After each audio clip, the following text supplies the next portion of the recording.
प्रभु यीशु मसीह के पवित्र नाम में आप सबको जय मसीह की। परमेश्वर का धन्यवाद करते हैं कि परमेश्वर भला है और उसकी रहमतें अवधि हैं। और आज फिर खुदावंद ने हमें एक अवसर दिया है कि हम उसकी आराधना, उसकी स्तुति करें और अपने उद्धारकर्ता प्रभु यीशु मसीह की महिमा करें और उसके नाम को हम धन्य दें। तो आइए हम अपने इस प्रोग्राम को शुरू करते हैं। ये जो प्रोग्राम है इस गाने के साथ जो अभी कल रिलीज हुआ है, तो मैं चाहूँगा कि इस गाने को हम सुने और इस गाने को शेयर भी करें और इस गाने को और भी ज़्यादा मशहूर करें और इससे आशीष पाएँ। ये गाना प्रिंस तेजा ने गाया है। तो आइए हम इस गाने का भरपूर आनंद लें।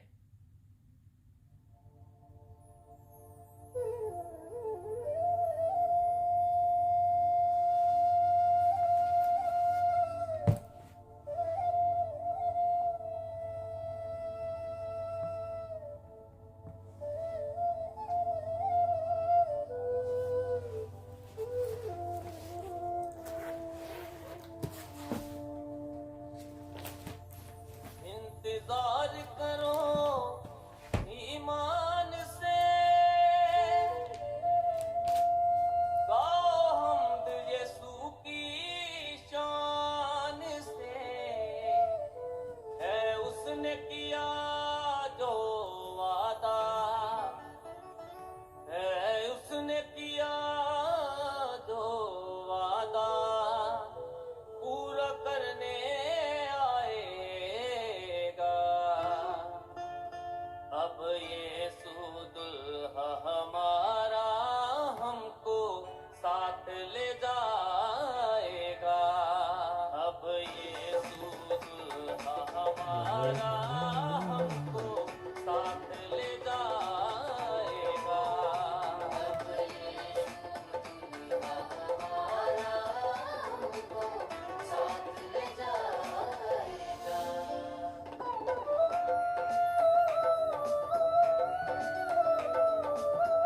और इस गाने को और भी ज़्यादा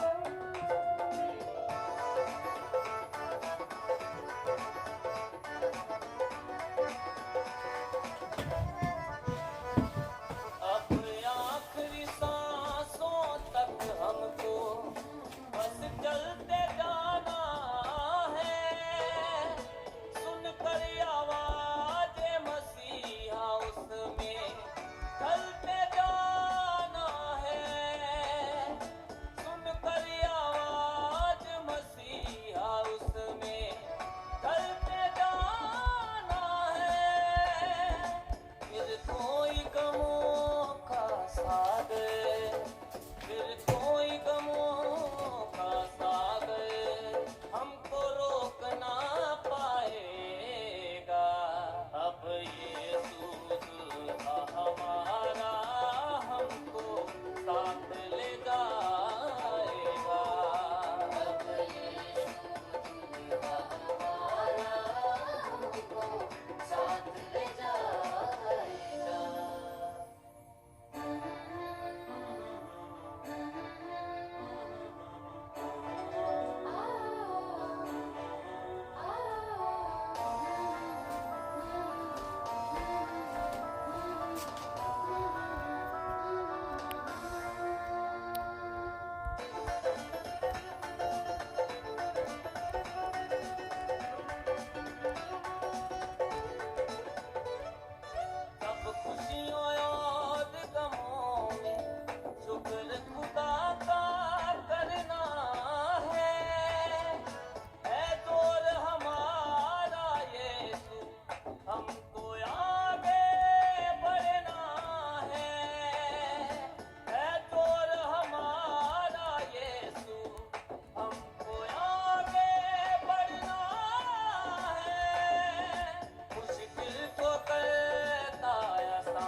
जिस तुमको मरते दम तक इंतजार में रहना है, मजबूत ईमान तो यीशु की दुल्हन का कहना है, मजबूत ईमान तो यीशु की दुल्हन का कहना है। पहुंचेगा है एक आंसू, पहुंचेगा है एक आंसू, अपने पास बिठाएगा। अब यीशु दुल्हा हमारा हमको साथ ले जाएगा। अब यीशु दुल्हा हमारा हमको साथ ले जाएगा। अब यीशु दुल्हा हमारा हमको साथ ले जाएगा।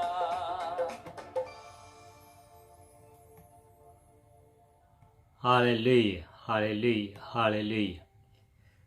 परमेश्वर का धन्यवाद हो कि परमेश्वर अपने लोगों को अपनी महिमा के लिए इस्तेमाल करता है। तो आइए हम अपने सिर को झुकाएं और दुआ में जाएं और इस प्रोग्राम को शुरू करें। अनुग्रह का स्वर्गीय परमेश्वर, तेरा धन्यवाद करते हैं आज के सुंदर अवसर के लिए जो तूने आज हमें दिया। तेरा धन्यवाद करते हैं पिता परमेश्वर कि तू अपने अद्भुत काम करता है प्रभु जी, अपने लोगों को अपनी महिमा के लिए इस्तेमाल करता है। धन्यवाद करते हैं पिता परमेश्वर कि तू बड़ा है और स्तुति के योग्य परमेश्वर है। सारा इज्जत और जलाल प्रभु हम तेरे नाम को देते हैं। आज सुबह के लिए तेरा धन्यवाद करते हैं। धन्यवाद करते हैं पिता परमेश्वर तेरी आशीषों के लिए। तेरा धन्यवाद करते हैं पिता परमेश्वर कि तू प्रभु जी अद्भुत कार्य करता है। धन्यवाद करते हैं पिता परमेश्वर कि तू पिता परमेश्वर अपने जलाल के लिए हमें इस्तेमाल करता है। आज के इस प्रोग्राम को मैं तेरे हाथों में देता हूँ, तेरे से निवेदन करता हूँ प्रभु जी कि ये प्रोग्राम प्रभु जी दुनिया के कोने कोने तक पहुँचे और लोग पिता परमेश्वर इससे आशीष पाएं। मुझे पिता परमेश्वर के तेरा नाम सबसे ऊंचा किया जाए। पिता परमेश्वर तेरा आना बहुत नज़दीक है और तू अपने लोगों को अपने साथ लेकर जाने वाला है। मुझे प्रभु जी के जो अभी तक लोग इसकी तैयारी में नहीं हैं, प्रभु जी होने दीजिए कि आज तेरे लोग प्रभु जी इस वचनों को सुनकर अपने आप को प्रभु जी तेरे आने की आमद के लिए तैयार करें और प्रभु जी तेरे साथ जाने के लिए वो अपने आप को तैयार पाएं। पिता परमेश्वर तू बड़ा है और स्तुति के योग्य परमेश्वर है। मैं प्रार्थना करता हूँ जितने भी लोग इस समय मेरे साथ जुड़ चुके हैं उनको प्रभु जी बहुत ऐत के बरकत दीजिए। जितने लोग बाद में सुनेंगे उनको भी बहुत ऐत के बरकत दें। मुझे पिता परमेश्वर के इस प्रोग्राम के द्वारा पिता परमेश्वर तेरे नाम को महिमा मिले। मैं प्रार्थना करता हूँ प्रभु जी आज तेरा दाल सुनने के नाते कि प्रभु जी अगर किसी को जॉब की जरूरत है जॉब दीजिए, अगर किसी को प्रभु जी पैसे की जरूरत है पैसा मुहैया कीजिए। सबसे बड़ी बात है कि अगर किसी को निजात की जरूरत है तो आज पिता परमेश्वर उसके लिए निजात के रास्ते खोलें। उन्हें पिता परमेश्वर के तेरे लोग तेरे स्वर्ग राज्य और तेरी धार्मिकता की खोज करें और प्रभु जी बाकी जो तूने वादा किया है कि बाकी सभी चीजें उनको खुद ब खुद तू देने वाला है। प्रभु जी अपने लोगों को इस बात के लिए तैयार कीजिए कि वो तेरे राज्य की और तेरे धार्मिकता की खोज में लगे रहें। जिससे पिता परमेश्वर तेरा वचन जो है वो कहता है कि मैं तुम्हारे घरों को आशीषों से भर दूंगा। सचमुच पिता परमेश्वर आप तेरे से चाहते हैं कि अपने हर एक विश्वासी को पिता परमेश्वर तो अपनी बरकतों से भर दीजिए। महिमा के लिए हम सबको इस्तेमाल कीजिए। इस प्रार्थना को सुन कबूल कर प्रार्थना यीशु मसीह के नाम से मांगता हूँ, आमीन एंड आमीन। Hallelujah, hallelujah. तो आइए हम अपने वचन की ओर बढ़ते हैं। आज का जो वचन है वो हमें मिलेगा सेकंड थेसलोनियो उसका दूसरा थेसलोनियो उसका पहला बाब 3 से लेकर 5 तक, जिसमें लिखा है, हे भाइयों, तुम्हारे विषय में हमें हर समय परमेश्वर का धन्यवाद करना चाहिए, और ये उचित भी है, इसलिए कि तुम्हारा विश्वास बहुत बढ़ता जाता है और तुम सबका प्रेम आपस में बहुत ही बढ़ता जाता है, जहाँ तक कि आप परमेश्वर की कलीसिया में तुम्हारे विषय में घमंड करते हैं कि जितने अपद्रव और कलेश तुम सहते हो, उन सब में तुम्हारा धीरज और विश्वास प्रकट होता है। जे परमेश्वर के सच्चे न्याय का स्पष्ट परिणाम है कि तुम परमेश्वर के राज्य के योग्य ठहरो, जिसके लिए तुम दुख भी उठाते हो। खुदावंद अपने वचन के पढ़े और सुने जाने पर आशीष दे। आमीन। हालेलुया। सबसे पहले प्रभु यीशु मसीह के मधुर और मीठे और पवित्र नाम में आप सबको जय मसीह की। Good morning, good afternoon, good evening and good night मैं कहता हूँ। इसके साथ साथ मैं आप सबको द लिविंग वाटर प्रोग्राम में आपका स्वागत करता हूँ, और मैं परमेश्वर का धन्यवाद करता हूँ कि आप सब लोगों के लिए कि आप इस प्रोग्राम को, मुझे और खुदा को मोहब्बत करते हैं, प्यार करते हैं। और मैं आपसे एक निवेदन जरूर करूंगा आज कि आप प्लीज़ इस प्रोग्राम को शेयर करें, इस प्रोग्राम को लाइक करें, इस प्रोग्राम को दूसरों के पास पहुंचाएं, और ताकि दूसरे लोग भी इस प्रोग्राम के द्वारा आशीष पा सके। जैसे आपको मालूम है कि हम लोग दूसरा थिस्सलुनीका की किताब की स्टडी कर रहे हैं, और खास करके एक मजबूत कलीसिया के बारे में हम देख रहे हैं। थिस्सलुनीकियों की जो कलीसिया थी, एक मजबूत कलीसिया थी। पिछली बार हमने देखा था कि एक मजबूत कलीसिया जो है वो इस दुनिया से अलग है, और दूसरी बात उसमें हमने देखी थी कि एक मजबूत कलीसिया जो है खुदा के दया और शांति से नहलाई हुई है। ये वो दो बातें हमने देखी थी पिछले बार। तो आज हम देखेंगे, जब हम थोड़ा आगे बढ़ते हैं तो आगे बढ़ते हुए हम देखेंगे कि एक मजबूत कलीसिया के जो गुण हैं, वो एक मजबूत कलीसिया के गुण क्या होने चाहिए। मैं आपसे निवेदन करता हूं कि आप इसको बड़े ध्यान से सुने और अपने आप को, अपने कलीसिया को जांचें, देखें कि ये जो गुण है जो आज हम आपके सामने रखने वाले हैं, कि ये जो गुण है आपके और आपकी कलीसियाओं के बीच में पाए जाते हैं या नहीं। अगर ये गुण कलीसिया में पाए जाते हैं तो परमेश्वर का धन्यवाद हो। अगर ये गुण आपके जीवन में नहीं पाए जाते हैं तो मैं आपसे निवेदन करूंगा कि इन गुणों को जो आज मैं आपके सामने रखने वाला हूं उनको अडॉप्ट करें, और इन गुणों को आप अपने जीवन में, अपनी कलीसियाओं में देखें। तो आइए हम इन गुणों के बारे में देखते हैं कि परमेश्वर एक मजबूत कलीसिया चाहता है, और एक मजबूत विश्वासी चाहता है। और हम ये देखेंगे कि हम एक मजबूत विश्वासी, जहां एक मजबूत कलीसिया कैसे बन सकते हैं। मैं एक बात आपको जरूर कहना चाहूंगा कि इस दुनिया में एक भी परफेक्ट कलीसिया नहीं है, और ना ही हो सकती है। तब तक जब ये जो कलीसिया है रैप्चर में उठा ली जाएगी और परमेश्वर की हाजिरी में पहुंचेगी, तब वहां जाके एक संपूर्ण कलीसिया बनेगी। लेकिन उससे पहले हमें अपने आप को तैयार करना है कि हमने एक मजबूत विश्वासी और एक मजबूत कलीसिया कैसे बनना है।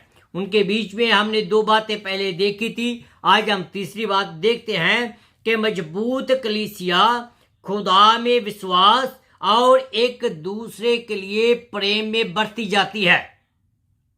जिस कलीसिया में मोहब्बत प्यार नहीं है, इंडिविजुअल मोहब्बत प्यार नहीं है, वो एक मजबूत कलीसिया नहीं है। दूसरा थेसलोनियों उसका 1 अध्याय उसकी 3 आयत में हमने पढ़ा है, भाइयों तुम्हारे लिए तो हम सर्वदा परमेश्वर का धन्यवाद करना चाहिए।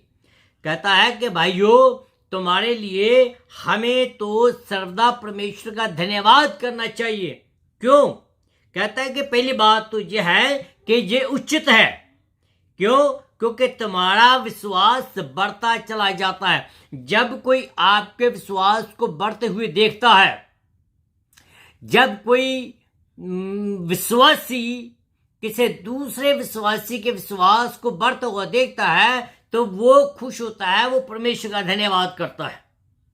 सबसे पहले तो हमें ये हमारे जीवन में होना चाहिए कि हमारे जीवन में क्या उसको कहते हैं कि एक्सपेक्टेशन होनी चाहिए। हम एक दूसरे को एक्सेप्ट करने वाले हो सके, हम एक दूसरे को उन्नति करने वाले हो सके, हम एक दूसरे के लिए हमारे में प्यार होना चाहिए। ये बात जो है वो पहले बताता है। फिर आगे कहता है और तुम में से हर एक का प्रेम परस्पर और भी बढ़ता चला जाता है। पहली बात वो कहता है कि तुम्हारा विश्वास बढ़ता जा रहा है, दूसरी बात वो कहता है कि तुम्हारा प्रेम भी बढ़ता चला जाता है। ये दो बातें जो है एक मजबूत कलीसिया के बीच में होनी बहुत जरूरी है, प्रेम और विश्वास। जब तक ये दोनों बातें एक साथ चलती है, अगर आपके पास प्रेम नहीं है तो आप विश्वास में नहीं बढ़ सकते, अगर आपके पास विश्वास नहीं है तो आप उसको प्रेम कर नहीं सकते। तो इसलिए ये दोनों बातें जो है वो साथ साथ चलती हैं। तो आगे जब हम बढ़ते हैं तो कहता है उनके इस काम के लिए परमेश्वर को धन्यवाद दिया जा रहा है। इन दोनों बातों के लिए परमेश्वर को धन्यवाद दिया जा रहा है। काम आप कर रहे हैं, ग्लोरी महिमा हो रही है। कोई भी आदमी अपने विश्वास के लिए, अपने कामों के लिए अपने आप को ग्लोरी ना ले या अपने आप का नाम ऊंचा ना करें। जो भी खुदा आपको इस्तेमाल करता है वो खुदा का धन्यवाद करें कि खुदा आपको इस बात के लिए इस्तेमाल कर रहा है। और कभी भी इसका जो प्राइड है वो ना ले। लेकिन वचन में लिखा है मत्ती की किताब में कि इस बात पर खुश ना हो कि भूत आपकी आज्ञा मानते हैं या भूत आपसे डरते हैं। कहता है इस बात के लिए खुश ना हो, खुश इस बात के लिए हो कि परमेश्वर आपको अपनी महिमा के लिए इस्तेमाल करता है। क्योंकि पौलुस जानता था कि ये खुदा का काम है, ये कोई आदमी का काम नहीं है, इसलिए वो परमेश्वर का धन्यवाद देता है। तो इसलिए हम भी जब किसी विश्वासी को देखते हैं या जब हम एक कलीसिया को देखते हैं उसमें आगे बढ़ी है मसीह में, तो हमारा कर्तव्य है कि हम परमेश्वर का धन्यवाद दें। जबकि हम विश्वास और प्रेम में बढ़ने के लिए जिम्मेदार हैं, तो ये हम तब तक ही कर सकते हैं जब तक पवित्र आत्मा हमारे जीवन में काम नहीं करता है। जैसे मैंने पहले कहा है कि ये किसी आदमी का काम नहीं है, ये किसी चर्च का काम नहीं है, ये सिर्फ पवित्र आत्मा का काम है कि जो आपके जीवन में आता है और आपको वो आगे बढ़ने के लिए हिम्मत देता है, तो आप आगे बढ़ते हैं। आप अपने लिए, चर्च के मेंबरों के लिए, अपने परिवार के लिए, अपने परिवार के मेंबरों के लिए, एक दूसरे मसीह के लिए हमारा कर्तव्य क्या है कि हम प्रार्थना करें। प्रार्थना इस बात के लिए करें कि परमेश्वर जो है उसको प्रेम और विश्वास में आगे बढ़ाए। आपका विश्वास दूसरों के जीवन में काम कर सकता है। मजबूत कलीसिया विश्वास में बढ़ती है। जो कलीसिया विश्वास में नहीं बढ़ती है वो मजबूत कलीसिया नहीं है, वो सिर्फ अपने आप को तसल्ली देने वाली कलीसिया है। जहां जिस कलीसिया के सरदर्शे ये कहते हैं कि जहां हमें आत्मिक खुराक नहीं मिलती है, जहां जिस कलीसिया के सदस्य कहते हैं कि मैं आत्मा में नहीं बढ़ रहा हूं, तो उस कलीसिया को अपनी डॉक्ट्रिन के ऊपर या उस कलीसिया को अपनी सेटअप के ऊपर, अपनी टीचिंग के ऊपर, अपने व्यवहार के ऊपर सोचने विचारने की जरूरत है कि ये जो शब्द हैं ये कलीसिया के मेंबर क्यों कह रहे हैं, क्यों कलीसिया के जो मेंबर हैं उनको इस कलीसिया में आकर आत्म को खुराक उनको नहीं मिल रही, या क्यों कलीसिया जो है अपनी कलीसिया के जो मेंबर हैं उनकी आत्मिक पूर्ति को पूरा वो नहीं कर रही। ये बात जाननी बहुत जरूरी है और इस बात के लिए जो चर्च की मैनेजमेंट है, स्पिरिचुअल कमेटी है, उनको इस बात के ऊपर ध्यान देने की जरूरत है। तब ही जो कलीसिया के जो है वो एक मजबूत कलीसिया कहलाती है। पौलुस कहता है कि हमारा कर्तव्य ये बनता है, हमारा कर्तव्य ये बनता है कि हम खुदा को धन्यवाद दें, क्योंकि हमारी उन्नति के पीछे किसका हाथ है? खुदावंत का हाथ है। अगर कलीसिया बढ़ रही है तो उसमें खुदावंत का आत्मा जो काम कर रहा है। अगर इंडिविजुअल विश्वासी अपने विश्वास में बढ़ रहा है तो इट मीन्स उसके पीछे परमेश्वर का हाथ है, पवित्र आत्मा का हाथ है। और जो कलीसिया या जो आदमी आत्मा में नहीं बढ़ रहा है, इट मीन खुदावंत उसको कुछ सिखाने की कोशिश कर रहा है। वो खुदावंत चाह रहा है कि वो अपनी चाल चलन के ऊपर ध्यान दें कि वो क्यों नहीं बढ़ रहा है। आगे बढ़ते हैं। क्यों हम कहते हैं कि उसके पीछे उसका खुदावंत का हाथ है। उसने कहा है कि धन्यवाद करना उचित है, क्योंकि उसने ये सुना था कि जब उसकी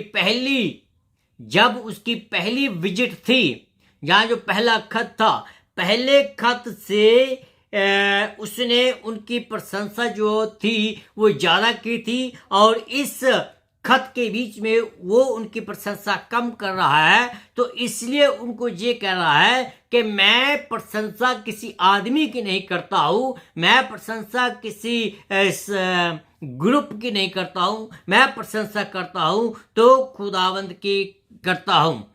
तो वो उनको कहता है कि परमेश्वर उनके दिलों में काम कर रहा है, परमेश्वर उनके दिलों में काम कर रहा है। जब हम यीशु मसीह के ऊपर विश्वास करते हुए खुदा के पास आते हैं तो हम खुदा के वादों पर विश्वास रखते हैं, तब हम आगे बढ़ते हैं। जॉन की किताब उसका 3 अध्याय उसकी 16 आयत में मिलता है कि ऐसा विश्वास सिर्फ एक बार वाला विश्वास नहीं है। ये जो विश्वास है जॉन 3:16 के बीच में बताया गया है, इसमें हमें लगातार बढ़ने के लिए कहा गया है। और ऐसा विश्वास आसानी से नहीं आता है, मैं ये भी आपको बता देता हूं। मान लीजिए कि आप किसी मुश्किल घड़ी में हैं, ऐसी घड़ी में आप खुदा को दोष देना शुरू कर देते हैं, तो आप कहते हैं कि खुदा आपकी ओर ध्यान नहीं देता है या आपका खुदा ध्यान नहीं रखता है। जब ऐसे स्टेटमेंट आपके जीवन में आते हैं तो आप समझिए कि आप के जीवन में विश्वास की कमी है, आप विश्वास में नहीं बढ़ते हैं। पर जब उसे आप अपने प्यारे अनुग्रहकारी पिता के रूप में पुकारते हैं अपनी मुश्किलों के बीच में, जब हम उसको पुकारते हैं ये विश्वास करते हुए कि इस संकट के द्वारा आप उसके दिल में हैं और वो आपके विश्वास को बढ़ा रहा है और आपके द्वारा वो अपने जो योजना है उसको पूरी कर रहा है, क्योंकि आप उसके कीमती और शानदार और विश्वास योग्य पात्र हैं। इसमें दूसरी बात है, मजबूत कलीसिया एक दूसरे के लिए प्यार में बढ़ती है। पहली वो विश्वास में बढ़ती है, दूसरी वो प्यार में बढ़ती है। पहली बात मैं आपको पीछे थोड़ा ले जाना हूं, क्या आप और आपकी कलीसिया विश्वास में बढ़ रही है या नहीं, इसके ऊपर आप ध्यान दें। दूसरी बात, क्या आप और आपकी कलीसिया एक दूसरे को प्यार करती है या नहीं। जहां एक दूसरे की टांग खींच रही है, जहां एक दूसरे के ऊपर तोमते लगा रही है, जहां एक दूसरे के ऊपर वचनों को तोलती है, वचनों के अनुसार उसका न्याय करती है, जहां उसके वचनों को लेकर उसकी चारफी करती है, ये हमें ध्यान देखने की जरूरत है। एक दूसरे के लिए बढ़ता हुआ प्रेम यीशु मसीह में बढ़ने के द्वारा ही आता है। जब तक हम यीशु मसीह में नहीं बढ़ते हैं, जब तक हमारा विश्वास यीशु मसीह नहीं बढ़ता है, तो हमारा प्रेम एक दूसरे के प्रति भी नहीं बढ़ेगा। ये परमेश्वर हमें सिखाने की कोशिश कर रहा है कि अगर हमने दूसरों को प्रेम करना है, जैसे मसीह ने हमें प्रेम किया है, वैसे हम भी दूसरों को प्रेम करें। ये परमेश्वर में कहता है, ऐसा उसने हमसे प्रेम किया, वैसे ही वो चाहता है कि हम वैसे ही प्रेम करें, जैसे मैं आपको पहले कह चुका हूं। पौलुस उनके प्रेम की प्रशंसा करता है, उनके प्रेम की प्रशंसा करता है और साथ ही प्रार्थना भी कहता है कि उनका प्रेम और भी बढ़ता चला जाए। जब माँ बाप अपने बच्चे को देखते हैं बढ़ते हुए, उनको खुशी होती है और वो कहते हैं कि हमारे जो बच्चे हैं वो और भी ज़्यादा आगे बढ़े। ऐसे ही पौलुस और इस कलीसिया का रिश्ता था और कहा है कि इनके बीच में और भी ज़्यादा इस प्रेम की भूख और प्यास को बढ़ा। हम जनरली कह देते हैं कि मैनकाइंड को प्यार करते हैं पर अपने भाई के साथ एक कदम भी नहीं चलते हैं। हम मोस्टली कहते हैं, हम भैया हम तो आपको प्यार करते हैं, हम तो पूरे संसार को प्यार करते हैं, लेकिन हम आगे तो अपने भाई के साथ एक कदम भी नहीं बढ़ते। तो ये प्यार कैसा हुआ? वचन में लिखा है, हमें अपने एक दूसरे के साथ, कलीसियाओं के मेंबरों के साथ हमें आगे बढ़ना है, हमें प्यार में बढ़ने की जरूरत है। वचन में लिखा है और परमेश्वर तभी हमारे से खुश होता है। हमें अपने से पहले दूसरों को आगे रखना है। इससे पहले कि हम आगे बढ़े, हम अपने आप से पूछें कि परीक्षा के बीच में परमेश्वर में आपका विश्वास बढ़ रहा है या नहीं। ये बिल्कुल कड़वा सच है जो मैं आपको बताने वाला हूं। क्या मेरे परिवार में और इस कलीसिया में दूसरे के लिए मेरा प्यार बढ़ रहा है या नहीं? Every individual need to ask this question. Every individual ask this question कि हम एक दूसरे के साथ बढ़ रहे हैं या नहीं। ये परमेश्वर का वचन है जो हमें बताया गया है कि हमें इसको सीखना है और इसमें आगे बढ़ना है। तो अगर कोई मतभेद है हमारे बीच में, उसको हम जल्दी से ख़त्म करें। प्रभु कहता है कि जैसे मेल मिलाप आपकी आराधना से भी, ऐसा मेल मिलाप आपकी आराधना से भी होना बहुत ज़रूरी है। तो आइए हम ये आगे बढ़ने से पहले एक और परमेश्वर के महिमा के लिए गीत सुनते हैं। बहुत प्यारा गाना है जो मैं आपके साथ शेयर करने वाला हूँ। तो अभी जो गाना हमने सुना था वो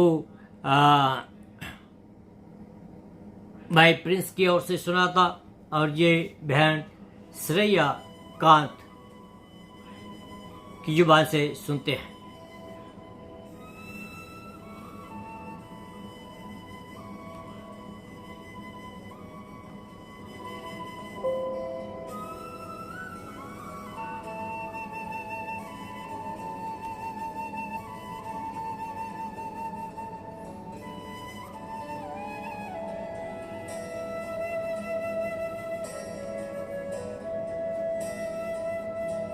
Sing unto the Lord a new song. Sing unto the Lord a new song. He's put a new song in my heart, even praises unto God. Many shall see.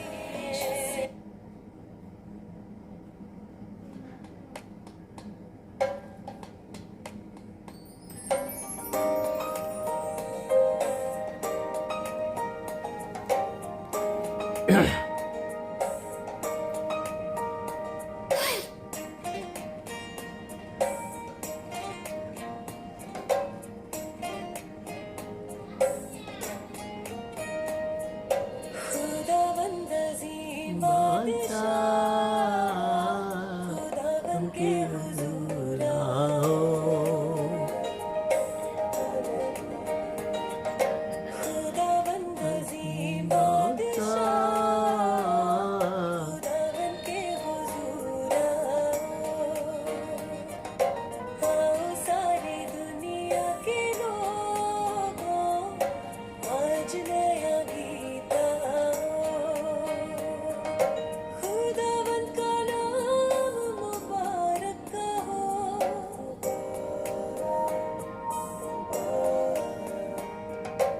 उसकी नजात की खुश खबरी दो।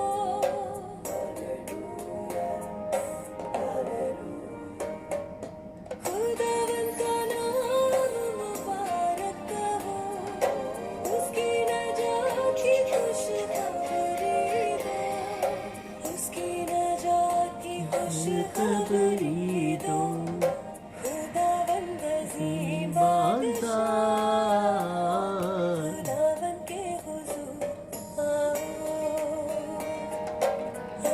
सारी दुनिया के लोगों, आज नया गीत हालेलुया।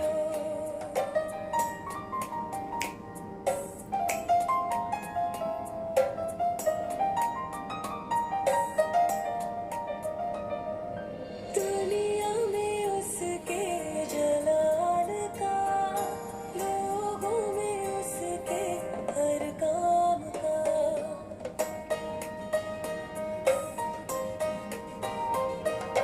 दुनिया में उसके जलाल का, लोगों में उसके हर काम का। करो बयां उसके गीत का, करो बयां उसके गीत का। सबसे अजीम वो सबसे बड़ा, जिसने आसमां बनाया, उसके हुजूर आओ। सारी दुनिया के लोगों आज नया गीत खुदावंद अज़ीम बादशाह।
Hallelujah, hallelujah.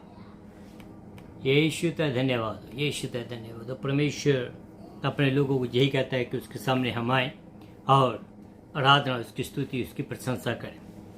तो हम बात कर रहे थे, पहली बात हमने देखी थी कि जो खुदावंत की जो मजबूत कलीसिया है उसको विश्वास में और उसको प्रेम में बढ़ना चाहिए। उसमें दो बातें देखी थी। पौलुस जो उन कलीसियाओं के बीच में पॉइंट आउट करता है, पहली बात एक मजबूत कलीसिया के बीच में वो पॉइंट आउट करता है कि वो विश्वास में बढ़ रहे हैं। दूसरा कि वो एक दूसरे के प्रेम में बढ़ रहे हैं। ये दो जो बातें थी पौलुस थिस्सलुनीकियों के कलीसिया के बीच में देखता है, और वो हमें भी आज इस बात को सोचने के ऊपर मजबूर करता है कि क्या ये बातें हमारे चर्चों में, हमारी कलीसियाओं में या हमारे पर्सनल जीवन में है या नहीं। क्या हम या हमारी कलीसिया इन दो बातों में बढ़ती है या नहीं। तो दूसरी बात हम देखते हैं कि एक मजबूत कलीसिया अपने दुखों में, पीड़ों में, अपनी परेशानियों के बीच में वो परमेश्वर के राज्य या परमेश्वर के राज के प्रकाश को देखती है। पहला तो दूसरा थिस्सलुनीकियों उसकी एक अध्याय उसकी 5 में लिखा है, ये परमेश्वर के सच्चे न्याय का स्पष्ट संकेत है, बिल्कुल स्पष्ट संकेत है कि तुम परमेश्वर के राज्य के योग्य ठहराए गए हो, जिसके लिए तुम सचमुच दुख उठा रहे हो। परमेश्वर का दास पौलुस थिस्सलुनीकियों की कलीसिया को यह कहता है कि अगर आप मसीह के कारण दुख उठा रहे हैं तो ये स्पष्ट संकेत हैं कि आप मसीह में बढ़ रहे हो। मैं ये नहीं कहता हूं कि हर एक कलीसिया को मसीह के लिए दुख उठाना चाहिए। मैं ये कहता हूं कि अगर आपके ऊपर ऐसा कोई प्रॉब्लम आ जाती है तो आप साथ ना हो, आप हौसला ना छोड़ें। ये आप जाने कि ये आपके लिए इसलिए हो रहा है कि खुदावंद आपको प्यार करता है। मीनिंग खुदा जब न्याय करेगा तो तुम उसके न्याय के सामने इज्जत जलाल के साथ खड़े होगे। परमेश्वर आपको अपना इज्जत और जलाल देगा। ये परमेश्वर हमें कहता है। जब हम दुखों में से होकर जाते हैं, जब हम दुखों में होकर जाते हैं तो हम आगे बढ़ते हैं।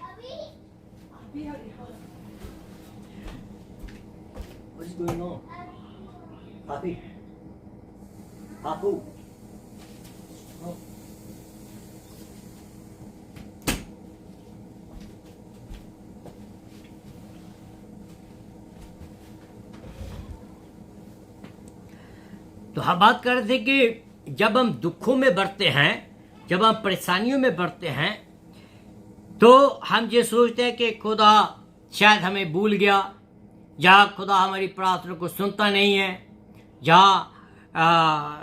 खुदा बहरा हो गया है। ऐसी बात नहीं है,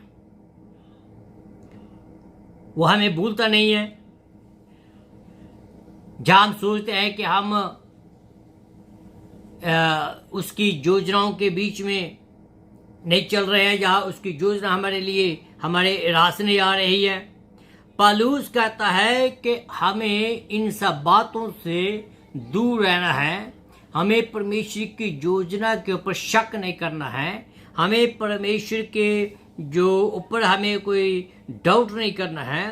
कहता है और समझो कि ये दुख खुदा आपके जीवन में इसलिए लेके आ रहा है कि वो आपको अपनी महिमा के लिए इस्तेमाल करने जा रहा है। क्या आप चाहते हैं कि आप परमेश्वर की महिमा के लिए इस्तेमाल हो? अगर आप चाहते हैं तो मैं आपको यह कहता हूं कि आपको दुखों में, मुसीबतों में, परेशानियों में भी परमेश्वर के साथ खड़े रहने की जरूरत है, उसमें बढ़ने की जरूरत है। तो वचन में लिखा है कि जब हमें दुख मुसीबत आते हैं तो इस बात को देखें, इस बात को, उस बात को इस तरह से ले कि परमेश्वर आपको और भी ज्यादा निखार रहा है, परमेश्वर आपको और भी ज्यादा बरकतें देने वाला है इस दुख में, और भी ज्यादा परेशानियों के बीच में और ज्यादा खुदा आपको बरकतें देने वाला है। पहला थस्सलुनी उसका 3 अध्याय उसकी 3 आयत के बीच में लिखा है, जिससे इन क्लेशों से कोई भी विचलित ना हो जाएं। तुम स्वयं जानते हो कि हम इसी के लिए ठहराए गए हैं। हम ज्यादा जोर दुखों या क्लेशों के ऊपर नहीं देंगे, क्योंकि जे इन आयतों में जे मेन मुद्दा नहीं है दुखों क्लेशों का, लेकिन बात यह है कि जब परमेश्वर ने हमें अलग किया था, जब परमेश्वर ने हमें अपना बनाया था, तो ये दुख मुसीबत जो थे वो भी हमारे जीवन में आने अनिवार्य है। इसलिए नहीं कि हमें पीछे फेंका जाए, इसलिए नहीं कि हम आगे ना बढ़े, वो इसलिए परमेश्वर इन दुखों के बीच में हमारे ऊपर ज्यादा अपना प्रकाश पाना चाहता है। जो आदमी निजात पाया हुआ आदमी है, जो निजात पाया हुआ आदमी जो है, उसकी परमेश्वर ना तो कोई जात देखता है, उसके लिए ना परमेश्वर के लिए कोई जात को मुद्दा नहीं रखती है, उसका कोई धर्म मुद्दा नहीं रखता है, लेकिन परमेश्वर ने जिसके ऊपर अपना अनुग्रह करना है उसके ऊपर उसने अपना अनुग्रह करना ही है। यीशु ने हमें अपने लहू के द्वारा बचा लिया है, पर अविश्वासी उसके न्याय के सामने खड़े होंगे। लेकिन परमेश्वर नहीं चाहता है कि कोई भी नरकी और जाए। पहली बात मैं आपको यह बताना चाहता हूं कि हम लोग महाक्लेश में नहीं होंगे और हम उस महाक्लेश को नहीं सहेंगे, लेकिन आम जो दुख, छोटे मोटे जो दुख आते हैं वो तो एक पार्ट ऑफ लाइफ है, लेकिन जो महाक्लेश है, जो 7 साल का महाक्लेश होगा, उसमें कलीसिया नहीं जाएगी। क्यों? क्योंकि कलीसिया पहले से उठा ली जाएगी, जो परमेश्वर का वचन में बताता है। चाहे कुछ भी हो, अगर हम अपनी आंखें यीशु की ओर लगाते हैं तो हम हर एक मुश्किल का सामना कर सकते हैं, चाहे कुछ भी हो जाए।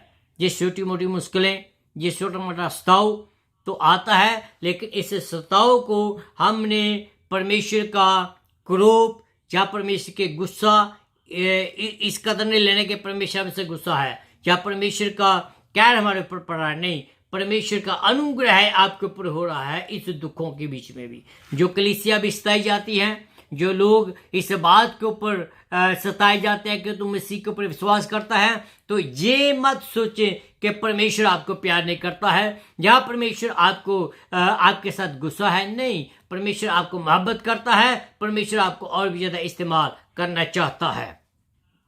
जो लोग उसकी धार्मिकता के कारण सताए जाते हैं, खुदा उनको फल जरूर देगा। और बाकी समय का बाकी जितने भी लोग होंगे वो सभी उसके न्याय के सामने खड़े जरूर होंगे। पतरस भी कुछ ऐसा ही अपने कलीसिया को कहता है। पहला पतरस उसका 1 अध्याय उसकी 6 और 7 आयत के बीच में लिखा है, इससे तुम अति आनंदित होते हो, भले ही तुम्हें कुछ समय के लिए विभिन्न परीक्षाओं के द्वारा दुख उठाना पड़ा हो, कि तुम्हारा विश्वास जो आग में ताया हुआ नश्वर सोने से भी अधिक बहुमूल्य है, परखे जाकर यीशु मसीह के प्रगट होने पर प्रशंसा, महिमा और आदर का कारण ठहर। पतरस क्या कहता है? कहता है कि ये थोड़े समय का जो क्लेश है, ये इस बात को अपना लें कि जे खुदा आपके ऊपर गुस्सा है। कहता है जे इस बात के लिए है, जे जो आ रहा है मुसीबत जो आपके ऊपर आई है, ये इस बात के लिए है कि आप उसकी महिमा, उसकी प्रशंसा और उसका आदर को जाने। चाहे आप यीशु में मजबूत हैं, जहां आपकी कलीसिया मजबूत है, फिर भी हमें अपने आप को चेक करने की जरूरत है। We need to evaluate ourselves. We need to evaluate our church.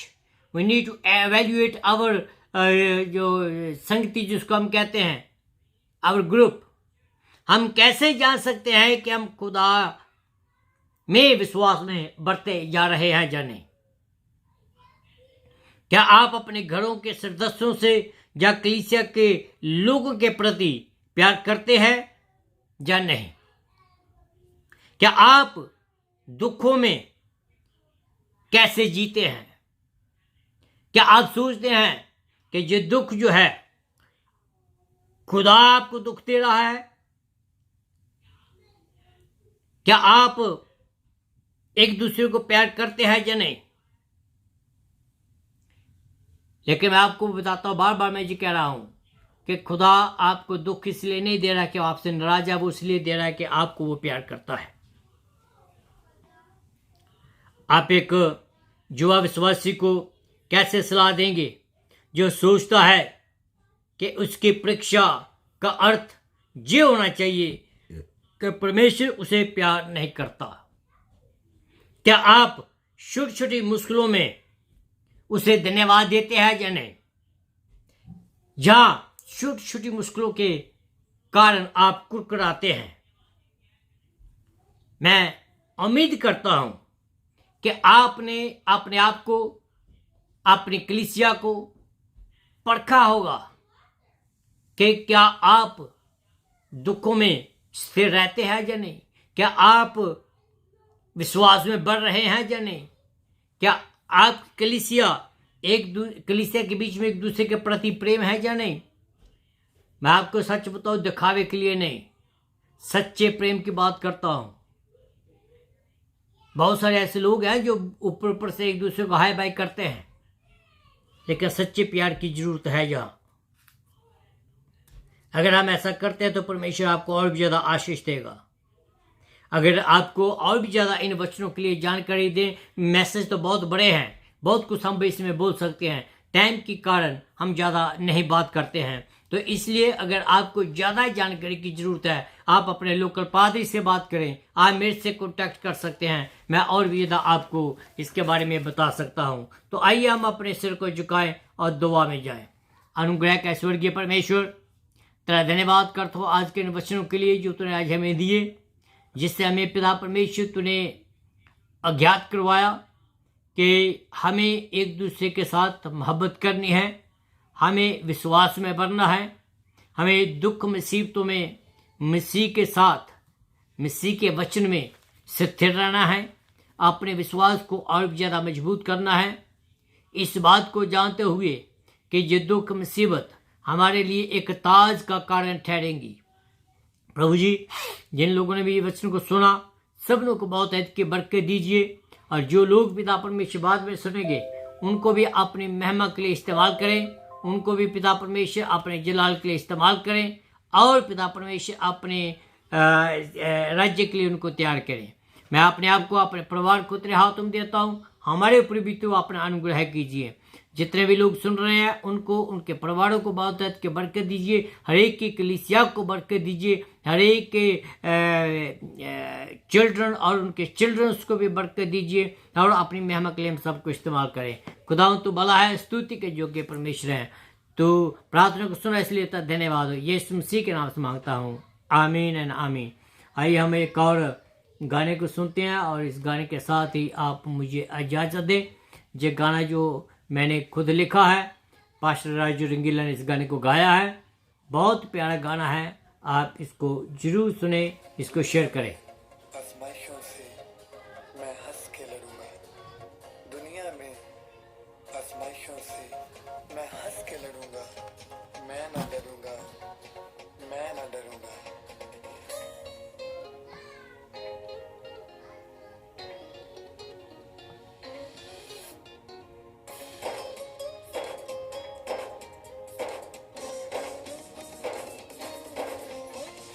मैं ना डरूंगा,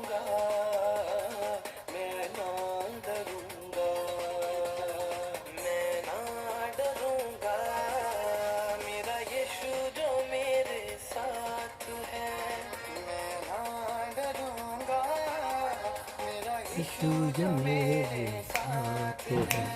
गिरने नहीं वो देगा मुझको, यस थामे मेरा हाथ है।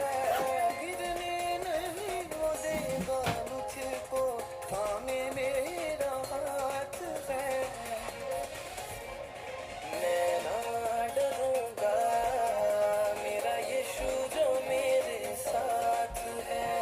मैं ना डरूंगा, मेरा यीशु जो मेरे साथ है।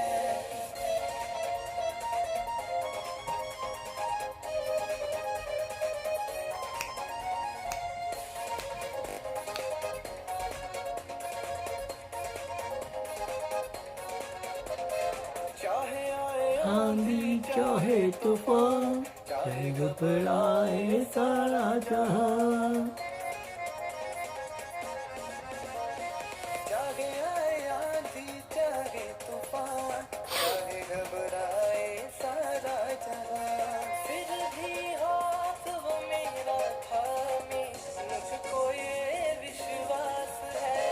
मैं ना डरूंगा, मेरा यीशु जो मेरे साथ है। मैं ना डरूंगा, मेरा यीशु जो मेरे साथ है।